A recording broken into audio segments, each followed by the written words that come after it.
MULATSCHAG. Hey, what's up? We're Bury Tomorrow. And you're watching MULATSCHAG, the only TV you need. The only TV you need. You don't need any more. Not even one. This one. This one. MULATSCHAG! How are you? Ready? Good, thanks. Quite chilled. Yeah. All right. So let's start. Let's go. Let's go. Hello from the NOVAROCK Festival 2023 with the band Bury Tomorrow. Bury Tomorrow. How are you doing, guys? How do you enjoy the NOVAROCK Festival? It was beautiful. It was obviously like the band haven't been back since 2015, obviously long before my tenure with them, but like, yeah, it was great. The crowd were insane. The energy were really cool. It was just, yeah, a very, very positive experience, and we're glad to be here, and we can't wait to come back. Great. Yeah, it was. We weren't expecting such a big crowd. It was absolutely insane. Yeah, it's beautiful. It's just made me more excited to come back now. Yeah. Can imagine. So with The Seventh Son, you picture quite of a horror universe. Please tell us more about this world you've created. Seventh Son, as it were, is almost a religion in itself, which is how we envisaged it, which is this idea of being part and one with nature, if nature itself is a deity.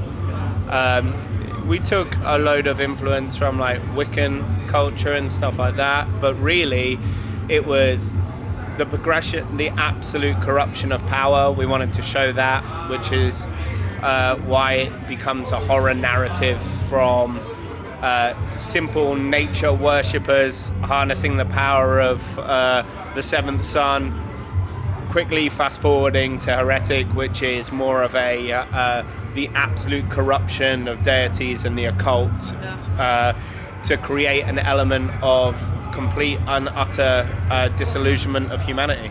Okay, wow. There's a lot in there. Yeah. Yeah. It took me a while.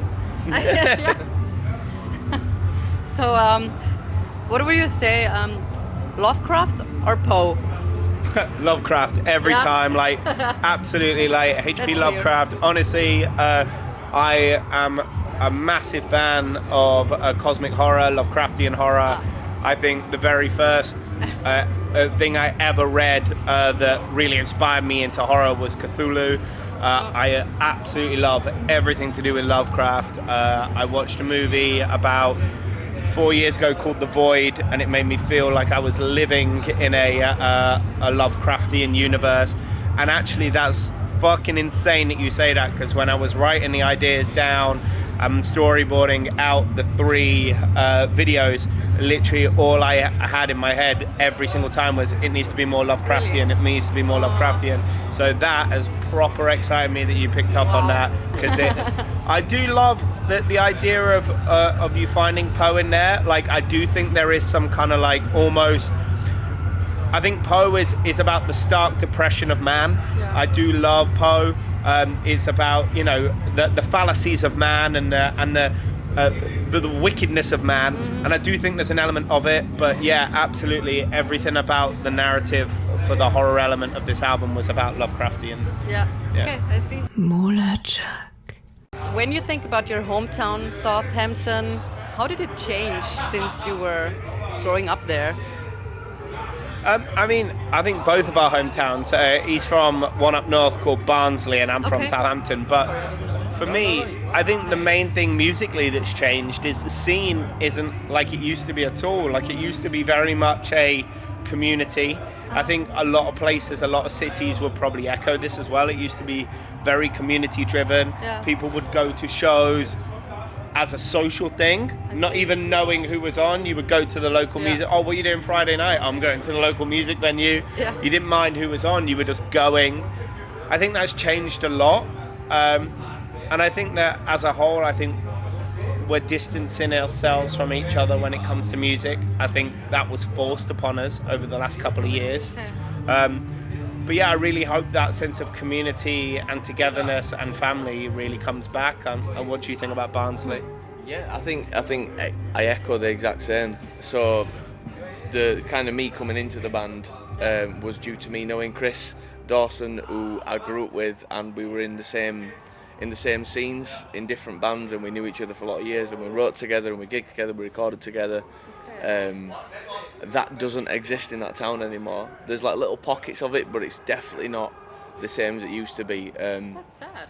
It is. I mean, I hope it comes back. It's certainly something that I feel within Bury Tomorrow we cultivate that sense of community and that sense of family within it, like with the crowd, with the crew, with the other bands. It feels like a family at all times, which is what the bands and music scene used to feel like. So I'm sure it was the same in Southampton then. I think. The thing is, though, everything is cyclical. Like everything always comes round. The last time there was a massive rock resurgence came after like the last indie resurgence. So like, you know, you'd have bands like the Killers came out, Arctic Monkeys came out, and there was a lot of guitar-based music in the charts, a lot of guitar-based music in like the commercial avenues of music. And then out of that, the guitar element was the thing that prevailed, and then there was this big resurgence in rock music, like a massive one, sort of like around 2009, 2010. If you notice now, we're at the very beginning of an indie resurgence. You know, you've got bands coming out left, right and centre, from the Struts to, you know, the big new wave of pop punk that's coming out, and, you know, bands like Swaco and Nox coming through and just blowing it out the park, and even rap artists like going over to pop punk. That like guitar-based music is definitely back. And all that's going to happen is once they get a little bit bored, then rock music is going to take over again, and we're going to have another resurgence. And the bands that last to the next cycle will be propelled because they're already here. They don't need to establish themselves. They're already there. True that. Yeah. So there is hope. For everyone. There's hope for everyone, old and new. And fuck me, we're old. Yeah, I feel that. Me too. What would you say are the most amazing graveyards you've ever seen? Or impressing graveyards? I don't know. Yeah, great. That is a left field question. I went to a mausoleum graveyard in Scandinavia when we played there, and it was actually bonkers. I felt like I was in the graveyard from Harry Potter. Oh my goodness. Yeah, it Sounds was great. It's a morbid as hell question. It is? It's very left field, and I love it. Yeah, well. Just say Barnsley Tarn. No, I can't. You know, whenever anyone says graveyard, I just think Whitby straight away. Whitby. East coast of the UK, they're just like, you go up all these stairs, there's like an old church and just like tombstones from like the mid 1800s, and like you can't look at the names and it's like they existed in a different world. Like I love that. My brain goes somewhere else. But yeah, I did not expect that question. But yeah, Whitby for me. Yeah, well. MULATSCHAG! So you're headlining Australia, Yes. a tour. How does this feel like for you? I honestly can't imagine it at the moment because we've just finished the US headliner. That was my first time going to the USA. I've never been. Just ridiculous. Yeah. I picked up a guitar at 15 years old, wanting to learn Alkaline Trio songs, and seeing like Warped Tour on TV, and like I want to see America. I want to see it that way. And then 20 years later, kind of getting to do it. Like I could not imagine being there until I was there. Yeah. And it was such a great life experience with like wonderful people. Yeah. I can't wait to do Australia, but I can't imagine it because I've never been there. I don't know what it's like. So super excited, but I never feel like anything's going to happen until I'm actually there. Yeah. So I can't imagine. It's been huge. Yeah, it's been great though. Like the tickets have gone really well. Like we've upgraded venues. I know that you guys did like a regional tour before as well. Like so a it's really all over the place tour. Yeah. And that wasn't great, but that was about like 7 years ago. But yeah, some of the venues are already sold out, as Tom said, and we've upgraded them. So yeah, it's going to be amazing. It's gonna be great. Yeah. Sounds like, cool. It's all so positive at the minute, and we feel very grateful for it. Yeah. Thank you. You're welcome. Oh, no, thank you. So welcome. Doesn't look like serial killers. No? No, absolutely not. We're not serial killers. No serial But killers the here. best ones don't look like it. We are serial All right, killers. that's true. Like, we eat a lot of cereal, so we... Yeah. We kill cereal. Yeah, if it was The like lovely ones. Nesquik or Wheatos, then yeah, we kill them. It has. I feel like the chat's descended. I'm sorry. Okay, well. MULATSCHAG. Why did you bring this, by the way? This is our mascotchen, you know? This is our power animal. Mascotchen? MULATSCHAG chick. MULATSCHAG chick. It's a MULATSCHAG chick. Okay. Yeah, and do you feel the spirit? I do. I feel like I'm in Whitby again.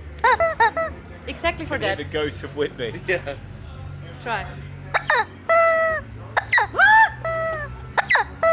How does it feel?